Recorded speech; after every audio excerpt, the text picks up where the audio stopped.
I would say no one ever disbelieved me from the get-go. I think everyone knew it was true, but they just didn't care. The abuse escalated from there. It happened everywhere in the church, even in the sanctuary. And every time, I think one of the hardest things for me, every time when he was done with me, what he said, he ended, what he said was, God loves you, Christa. So in my mind, though, God's love,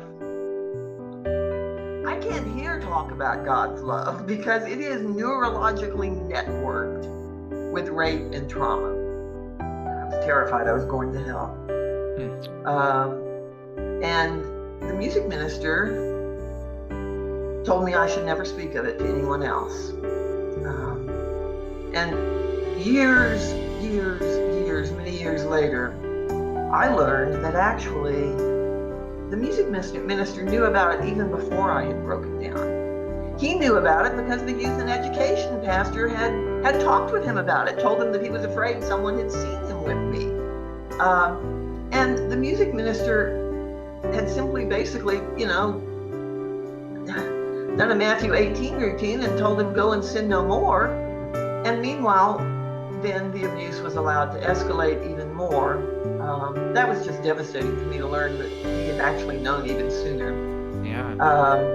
But after I after I had that breakdown, then he did move on to another Southern Baptist church, a bigger church. He had a better position. I'm sure it paid more money.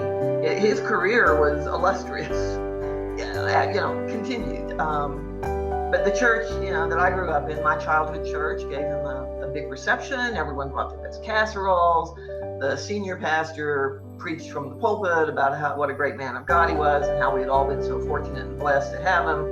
And then right before he left town, the youth pastor made me kneel in his office and once again, hand gripping my shoulder, standing over me, praying for what seemed like eternity, that God would cast Satan from me.